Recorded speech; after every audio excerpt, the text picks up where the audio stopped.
Hello दोस्तों। Heart की valve की बीमारियों में सही समय पर ऑपरेशन या ट्रीटमेंट करना अक्सर बहुत ज़रूरी होता है।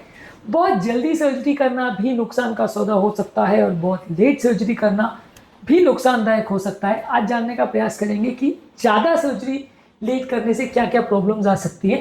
ये इशू डिस्कस करना ज़रूरी है क्योंकि वाल्व के पेशेंट्स अक्सर बहुत लंबे समय तक बिल्कुल एसिम्प्टोमेटिक रह सकते हैं, कोई भी तकलीफ ना हो, ऐसा हो सकता है, कई सालों तक ऐसा रह सकता है। लेकिन कभी कभार ऐसा होता है कि बहुत ज़्यादा सर्जरी लेट करने की वजह से हार्ट में कुछ इस तरह के इश्यूज हो जाते हैं कि बाद में सर्जरी करना भी मुश्किल हो जाता है, सर्जरी के रिजल्ट्स भी उतने अच्छे नहीं आते हैं। तो इसलिए आज हम समझने का प्रयास करेंगे कि वाल्व की बीमारी वाले पेशेंट्स में सर्जरी डिले करने से क्या इंपॉर्टेंट इशूज हो सकते हैं। टॉपिक पर जाने से पहले जो लोग हमारे चैनल पर नए हैं उन्हें रिक्वेस्ट करूंगा कि चैनल को सब्सक्राइब करें। हमारे चैनल का पर्पज़ है हेल्थ एजुकेशन के द्वारा लोगों को हेल्दी बनाना। इस मिशन में आप हमारे सहभागी बन सकते हैं चैनल को सब्सक्राइब करके।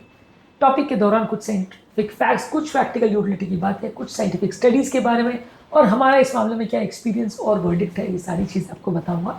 बने रहिए हमारे साथ एंड तक। चलिए शुरू करते हैं हमारे साथ ये का सफर। क्या आप जानते हैं कि वाल्व की सर्जरी सही समय पर नहीं की जाए तो क्या प्रॉब्लम्स हो सकती हैं? कमेंट सेक्शन में लिखकर हमें बताएं। यूजुअली जब वाल्व की बीमारी किसी व्यक्ति को होती है तो वो हार्ट पर ओवरलोड या स्ट्रेस इंड्यूस करता है। अगर मान लीजिए वाल्व सिकुड़ा हुआ है तो हार्ट को ज़्यादा प्रेशर पर काम करना पड़ता है, जिससे हार्ट का टिश्यू लंबे समय में डैमेज होता है। अगर हार्ट का वाल्व लीक हो रहा है तो उसमें भी हार्ट पर वॉल्यूम ओवरलोड होता है, यानी ज़्यादा ब्लड में हार्ट को काम करना पड़ता है।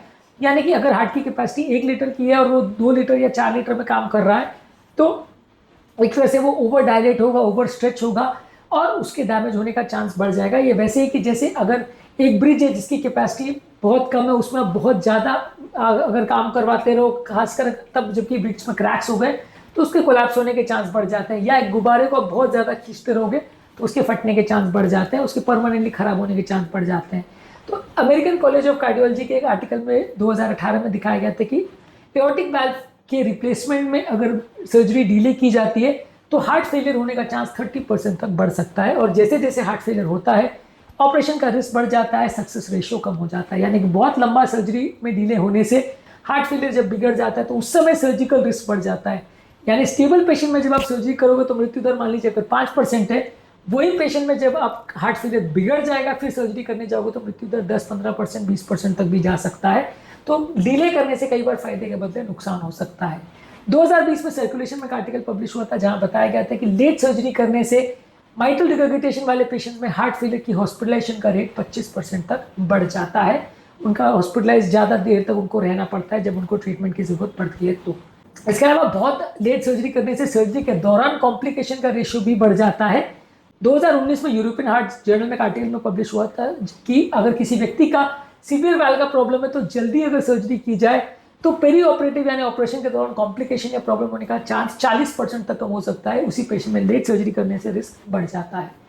व्यक्ति की क्वालिटी ऑफ लाइफ कॉम्प्रोमाइज हो जाती है, यानी उसको लंबे समय तक सांस फूलना, कमजोरी होना, फटीग होना, काम करने में दिक्कत आना, ये सारी दिक्कत लंबे समय तक रह सकती है यदि ट्रीटमेंट को डिले किया जाए।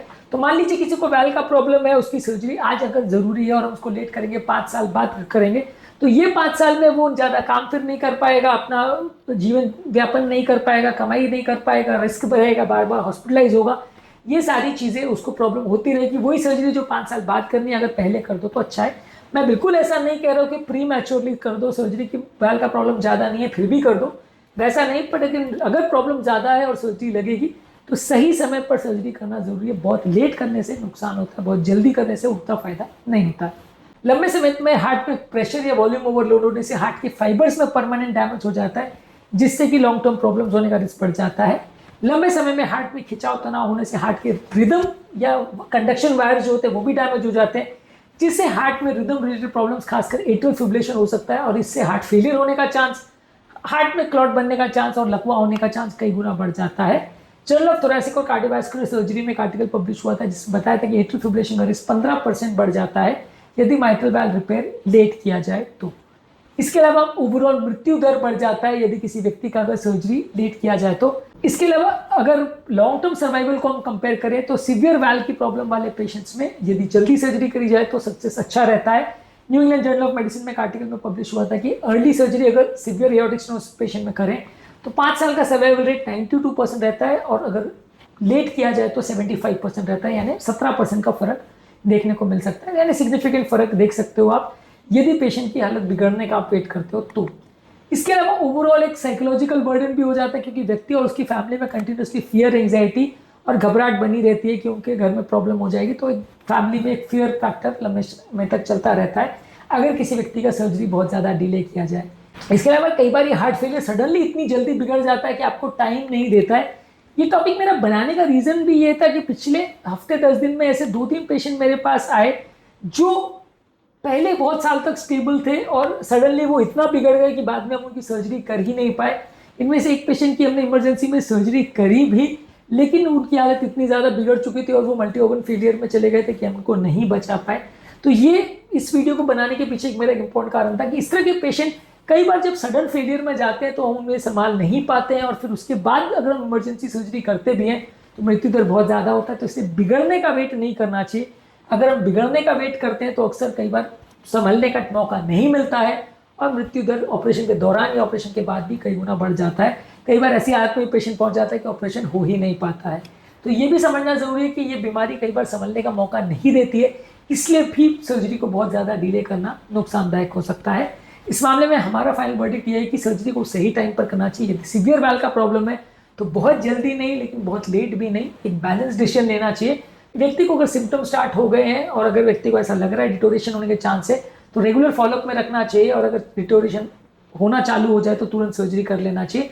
बहुत ज़्यादा केसेस में अगर सर्जरी को बहुत लेट किया जाए तो लोगों की क्वालिटी ऑफ लाइफ कॉम्प्रोमाइज़ हो सकती है, लोगों की कंडीशन बिगड़ सकती है और ओवरऑल उनका सर्जरी के दौरान और सर्जरी के बाद होने वाला मृत्यु दर काफ़ी बढ़ सकता है। इसलिए वाल के पेशेंट में सही समय पर सही डिसीजन लेना और सही सर्जरी को सही टाइम पर करना बहुत ज़्यादा अनिवार्य है।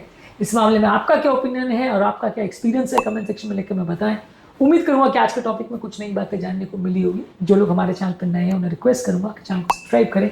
हमारे चैनल का पर्पज़ है हेल्थ एजुकेशन के द्वारा आपको हेल्दी बनाना। इस मिशन में आप हमारे सहभागी बन सकते हैं चैनल को सब्सक्राइब करके। आपके कमेंट्स हमें जानने में मदद करते हैं कि आपको हमारे कंटेंट कैसा लग रहा है, प्लस हमारे लिए मोटिवेशन और इंस्पिरेशन का भी काम करते हैं। आपको कोई और टॉपिक्स चाहिए तो उस बारे में भी आप हमें लिख सकते हैं, हम उन्हें भी बनाने का प्रयास करेंगे।